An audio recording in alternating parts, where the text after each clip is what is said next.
Menteri Dalam Negeri Tito Karnavian meminta masyarakat Kabupaten Pati menjalankan mekanisme konstitusional dalam menyampaikan tuntutan pemakzulan terhadap Bupati Pati Sudewo.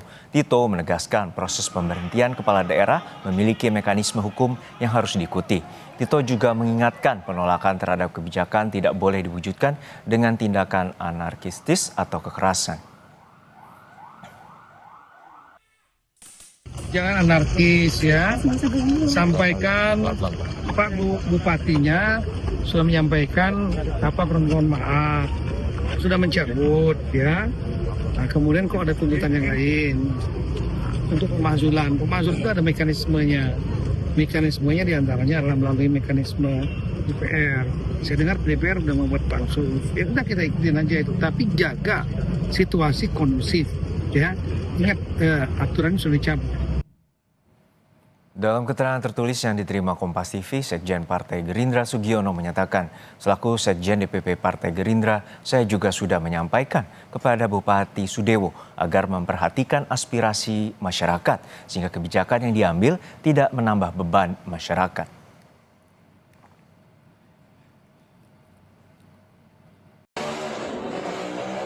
Analis politik Universitas Diponegoro Nur Hidayat Sardini menyebut demo yang menuntut Bupati Pati Sudewo untuk mundur dari jabatannya adalah bentuk dari jauhnya jarak antara negara dengan rakyat. Rakyat melakukan resistensi terhadap kebijakan pemerintah daerah yang dinilai merugikan dengan rencana menerapkan pajak setinggi-tingginya hingga 250%, padahal daya beli masyarakat saat ini sedang turun. Kebijakan ini mestinya harus melibatkan seluruh pejabat daerah sebelum mengambil keputusan. Sebenarnya di gejala umumnya sekarang itu terjadi proses yang makin menjauh antara kekuatan masyarakat sipil dengan kekuatan society. Yang di satu sisi kekuatan negara itu makin memupuk kekuasaannya, memperkaya diri sendiri kepada kekuatan society, kepada masyarakat pada umumnya. Justru terbalik, mereka makin makin menurun ya kapasitas daya beli masyarakatnya, beragam jenis pendapatannya makin juga menurun. Saudara, terkait ricuh yang terjadi dalam aksi unjuk rasa warga yang menuntut Bupati Pati untuk mundur, kita bergabung dengan Kabid Humas Polda Jawa Tengah Kombes Artanto. Pak Kabid, hingga saat ini kami mencoba untuk mengklarifikasi apakah ada pihak yang ditangkap dalam kericuhan di aksi unjuk rasa kemarin? Terima kasih Mbak.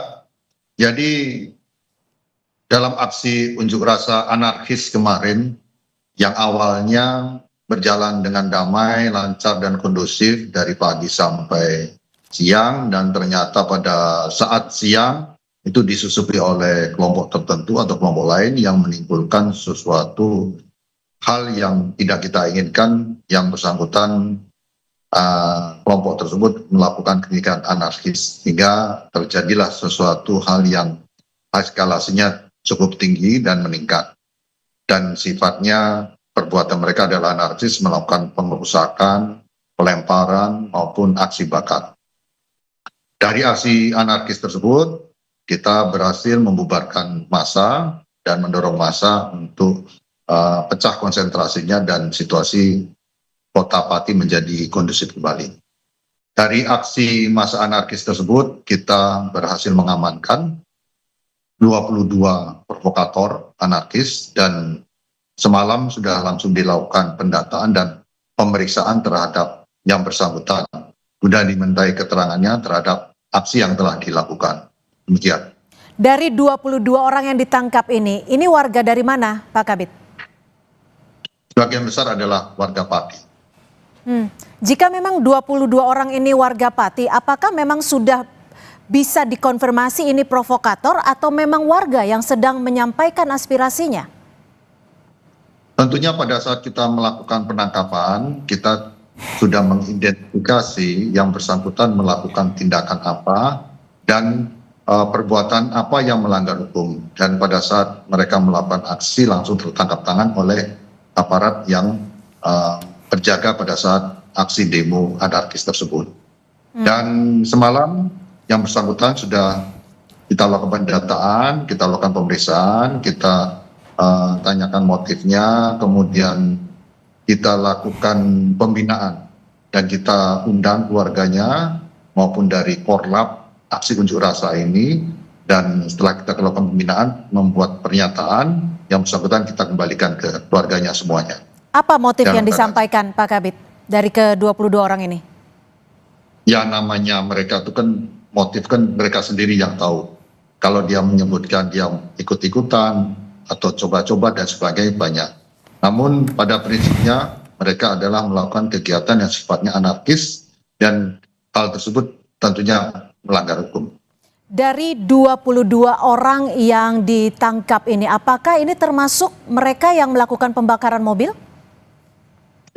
Hal ini masih dilakukan penyelidikan karena mereka kan lokasi kegiatan anarkis itu cukup banyak titiknya, dan kita juga fokus berbagai tempat, dan ada satu titik lokasi yaitu pembakaran mobil dinas. Dan ini sedang kita lakukan penyelidikan siapa pelakunya, dan tentunya kita akan mengungkap peristiwa ini.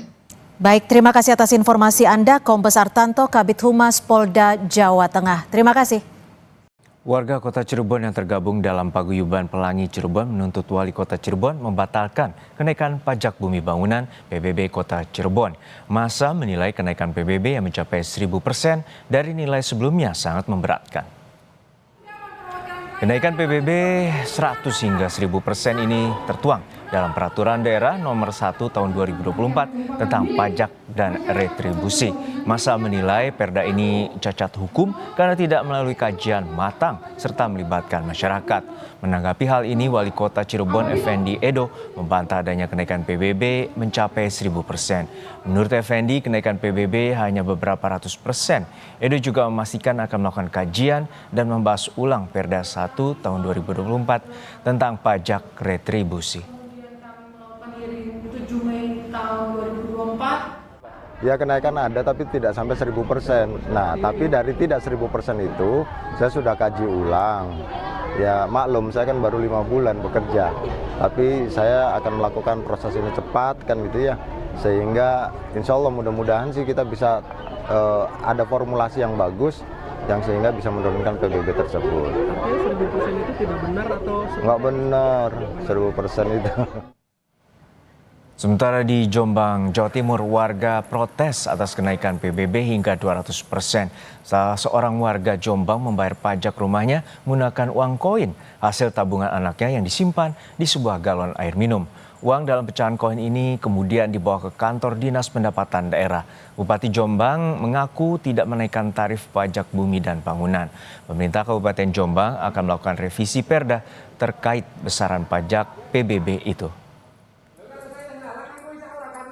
Yang menjalankan apabila masa keberatan pun stimulus pasti akan diberikan potongan. Kami tidak pernah menaikkan pajak, kami hanya menjalankan apa yang dijalankan di tahun 2024.